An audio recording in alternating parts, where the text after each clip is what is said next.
Morning dear student, welcome back to our next Hindi classes. Previous video में हमने chapter number 12 का page number 73 complete कर चुके थे। अब हम आज 74 से स्टार्ट करते हैं। तो हम पहले एक बार रिवाइज कर लेते हैं कि हमने क्या पढ़ा था। हमने पढ़ा था कि लेखक ने लिखा है कि जब वे मिडिल स्कूल में पढ़ते थे 5 या 6 क्लास में, तो अंग्रेजी की पढ़ाई तब तीसरी क्लास से शुरू हो जाती थी और 5वें 6वें दर्जे में क्या पढ़ाया जाता था, भारत का इतिहास। और उन दिनों हमें जो पुस्तक पढ़ाई जाती थी वो क्या थी, कितने की थी, 12 आने। 12 आने यानी कितना होता है, 75 पैसे। तो उसकी थी और मैं कैसा था, साधारण घर से था। उस समय तो वो पुस्तक मेरे लिए तो महंगी ही थी। और एक दिन मैंने उस पुस्तक में पढ़ा कि हिंदुस्तान गर्म देश है और गर्मी के कारण यहाँ पर के निवासी जो बहुत कमज़ोर होते, इसी कारण सर्द मुल्क के लोगों ने आकर हिंदुस्तानियों को हराया और क्या किया, उनको सताया भी। और क्या लिखा था, और जब यहाँ पे यहाँ का शासन भी बहुत दृढ़ हो गया है। और जब अंग्रेज़ों को यहाँ की गर्मी लगती तो वे नैनीताल, शिमला वहाँ पर चले जाते और बुढ़ापे में कहाँ चले जाते थे, इंग्लैंड। और उनकी जगह दूसरे जवान अंग्रेज काम करने के लिए आ जाते थे। और अब लिखा था कि उनकी जगह हिंदुस्तान आगे क्या बोला था, अब अंग्रेज उसमें एकजुट होकर काम कर रहे हैं, तो कोई भी यानी अब हिंदुस्तान को नहीं हरा सकेगा। तो मेरे मन में यानी विचार आया कि अब तो अंग्रेजों के गुलाम ही रहेगा अब हिंदुस्तान। तो मैंने सोचा राम कृष्ण भीम अर्जुन सभी तो इसी मुल्क के थे, फिर निर्मल देश ये कैसे हुआ, कैसे यहाँ के लोग कमज़ोर हैं। मुझे क्या आया, बहुत गुस्सा आई और मैंने वो पेज को क्या कर दिया, पेंसिल से पूरा काट दिया गोदाबारी करके, ठीक है। और फिर वो जब अच्छा नहीं लगा तो मैंने उसको फाड़ दिया। मैंने मन में सोचा कि जो ये बात जो लिखी है, और मेरे फिर पेरेंट्स ने पूछा कि ये इतनी यानी 12 आने की पुकार तुमने कैसे फाड़ छोड़ दी। जब मैंने उनको बताया तो मेरे अभिभावक ने बोला कि ये पुस्तक अंग्रेज़ों ने झूठी लिखी है, क्योंकि तुलसीदास जी ने क्या कहा है कि सत्य कहूँ लिखी कागज को दी, हमेशा यानी सत्य कहना चाहिए। तो फिर क्या हुआ कि बोले कि वे अंग्रेज हैं और उन्होंने गलत लिखा। अब हम 74 पर पेज पे आ जाते हैं। 74 पेज को लिखा है, अंग्रेज ने अपना रोब जमाए रखने के लिए वैसा लिखा है। अभिभावक ने बताया, उन्होंने बोला कि उन्होंने अपना रोब जमाने के लिए कि हम लोग बहुत वो हैं तो इसलिए लिखा है। अब मेरे मुंह से सहसा निकला, मैं लिखूँगा सच्ची बात। मैंने क्या मेरे मन में आया कि अब मैं लिखूँगा सभी सच्ची बात। सुनकर मेरे अभिभावक थे जो हंस पड़े। और सन 1905 ईस्वी में क्या हुआ, ईस्वी में जब मैं झांसी के मैकडॉनल्ड हाई स्कूल, आज का वहाँ का विपिन बिहारी इंटर कॉलेज है वो, मैं वहाँ 9वीं कक्षा में पढ़ती हुआ, तब वहाँ की पुस्तकालय के संपर्क में आया। जब मैं वहाँ पे इस क्लास में पहुँचा, मैं 9वीं क्लास में, तो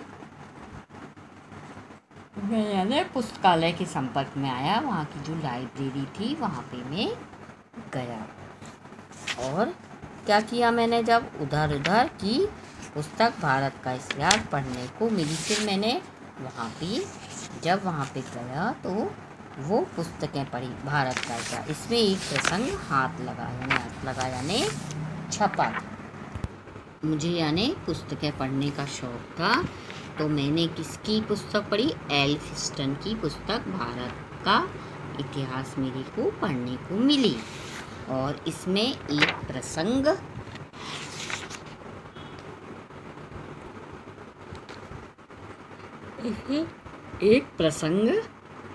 था, महमूद गजनबी के एक आक्रमण का प्रसंग। ने महमूद गजनबी ने क्या किया था?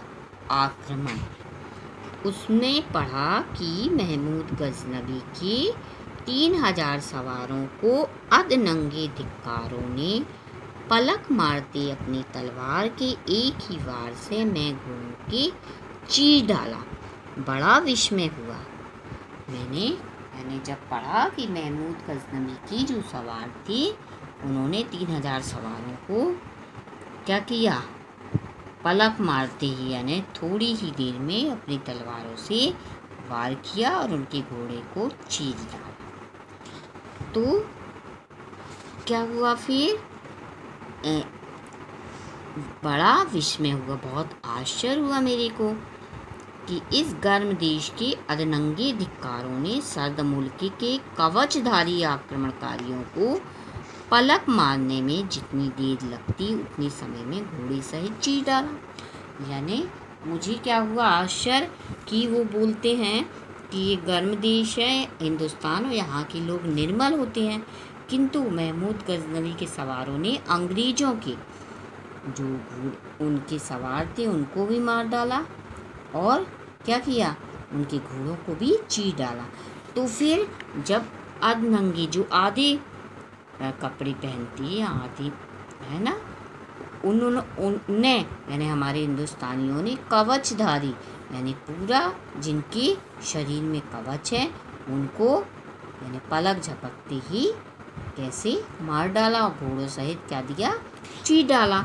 सचमुच मार्शडन ने अपने इतिहास में वह बात हमारा मन गिराने के लिए झूठी लिखी है ना। यानी मैं अब समझ गया कि उन्होंने जो बात लिखी है वो झूठी है। अब उन्हीं दिनों एक पुस्तक पढ़ने को मिली, India and what it can teach you. उसमें ये बुक लिखी है, उनका लेखक का नाम याद नहीं रहा, शायद मैक्स मूलर की कृति है वो लेखक कह रहे हैं। उसमें लिखा था हम हिंदुओं से सत्य का पालन सीख सकते हैं। यानी हिंदू हमेशा क्या बोलते हैं? सत्य बोलते हैं, तो हम उनसे सत्य का पालन करना सीख सकते हैं। मैं फूल गया मतलब मैं बहुत खुश हुआ। तो हम ठंडे मुल्क वालों को ना तो केवल हरा सकते हैं बल्कि उन्हें कुछ सिखा भी सकते हैं। कैसे? है ना, मेरे मन में आया यानी हम जो ठंडे मुल्क वाले हमें बोला गया है हम उनको हरा भी सकते हैं, उनको कुछ सिखा भी सकते हैं। यह एक बड़ा प्रश्न सदा मेरे भीतर रहा। मेरे भीतर यानी प्रश्न ये आता रहा कि कैसे इनको सिखा सकते हैं। फिर 1908 ईस्वी में वाल्टर स्कॉट व करीमचंद इत्यादि के उपन्यास पढ़े। स्कॉट ने स्कॉटलैंड की पृष्ठभूमि को अपनाकर लिखा जिसे वह अच्छी तरह जानता था। तो मैं बुंदेलखंड की पृष्ठभूमि पर क्यों ना लिखूं? मेरे मन में आया कि ये लेखक स्कॉटलैंड की पृष्ठभूमि पर इन्हें लिखा क्योंकि वो अच्छी तरह से इसे जानते थे, तो मैं बुंदेलखंड की भूमि पर लिख सकता हूँ, है ना। स्कॉट का सिद्धांत था कुछ भी लिखने के पहले विषय का पूरा अध्ययन करो, फिर तत्संबंधी स्थानों का अच्छी तरह निरीक्षण करो और वहाँ से संबंधित जितने स्थान हैं उनका निरीक्षण करो। मैंने इस सिद्धांत पर चलने की सदा कोशिश की है और मैं पूर्व के इतिहास या आज के व्यक्तियों को उनकी बढ़ाई के लिए नहीं चुनता।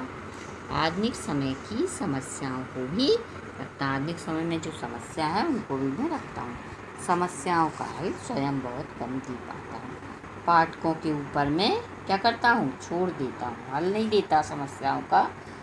पाठक जो पढ़ते हैं उनके ऊपर छोड़ देता। मनोरंजन के रास्ते से शायद वे मनोवांछित हल पर पहुँच जाएँ। ठीक है बच्चों, तो ये आपका 12 लेक्चर समाप्त हुआ। नेक्स्ट वीडियो में हम फिर मिलेंगे, तब तक के लिए टेक केयर। रीडिंग करिएगा, CW कॉपी कंप्लीट करिएगा।